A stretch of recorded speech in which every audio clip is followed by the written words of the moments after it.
ทำงานให้สนุกนะคะขอบคุณมากๆเลยที่มาแวะบ้านน้องเอียงเด้อพี่หมวยเด้อ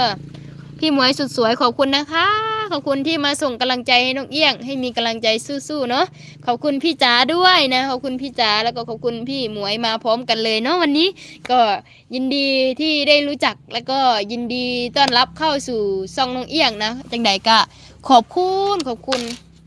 อืมได้ของเล่นมาแต่ไหนเนาะนี่ มันอยู่ในข้าวหนุ่มมันอะทุกคนงามอยู่เนาะแต่ว่ามันบูมีกี่มันน่ะ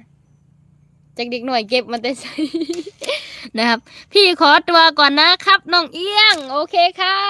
บ๊ายบายสู้ๆจ้าขอบคุณเด้อนะครับบ่าวลาวก็แบบนี้มาบ่าวลาวบอกมากรีดยางบ่าวลาวนี่เอาไปกรีดยางแล้วนะบ่าวลาวไปแล้ว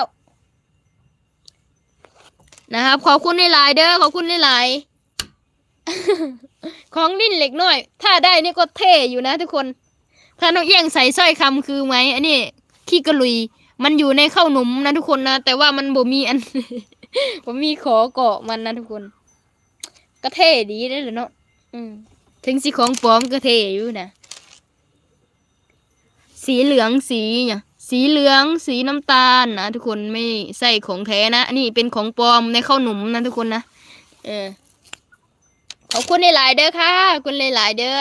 ขอบคุณ9 ล้านดวงตาที่มาจอบดูนุ่งเอียงเนาะขอบใจหลายๆที่มาแวะ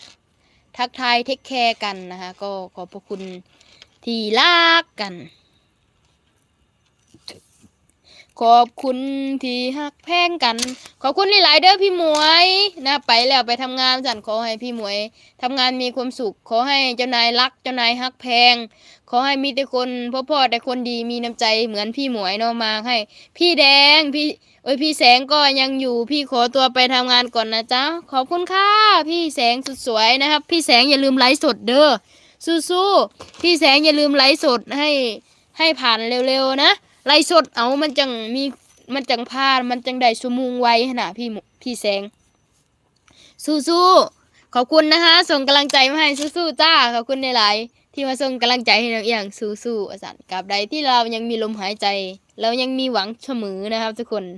ขอบคุณในหลายขอบคุณที่มาเป็นกำลังใจให้นะพี่แสงอย่าลืมขึ้นไลฟ์สดนะไลฟ์ทุกวันไลฟ์ทิ้งไว้เลยไลฟ์ทิ้งไว้เลยนะให้ได้พูดให้ได้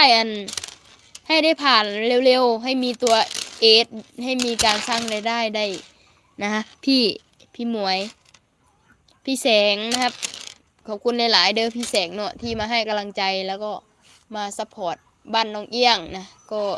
ยินดีต้อนรับพี่ทุกคนนะแล้วก็คุณนาทิตนะครับสวัสดีครับสบายดีค่ะสบายดีขอบคุณหลายๆเด้อที่มาเทคแคร์มากดไลค์กดเลิฟกันนะฮะเนาะอย่างใดก็ขอบพระคุณขอบคุณหลายๆที่มา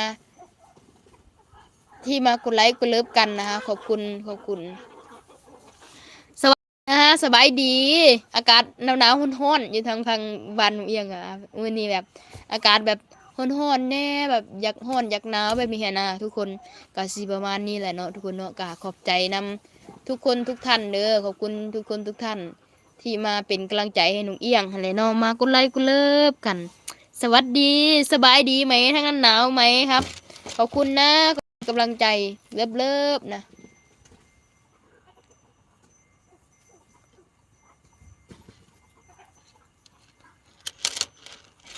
ขอบคุณที่มากดเลิฟกดไลค์กันนะทุกคนนะ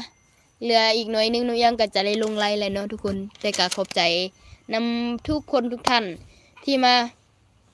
มินทุกคนที่มากดไลค์กันเลยให้กำลังใจเนาะขอบคุณหลายๆเด้อขอบคุณทุกกำลังใจแหละขอบคุณทุกกำลังใจที่มาโยนเหรียญโยนสติกเกอร์ให้สู้ไปสู้จนเกินร้อยเบิ้งเลยนี่แขนน้องอย่างนี้ กำก็แบบหลวมแล้วทุกคนมันจอยมันแห้งเห็นไหมจอยมากๆแล้วนะทุกคนก็ตื่นขึ้นมากินข้าวเหนียวคุณสุนิสบายดีโดยสบายดียินดีต้อนรับไปเบิ้งพี่สาวน้องเอียงก่อนพี่สาวน้องเอียงจะทำอะไรกินเนาะสบายดีทุกคน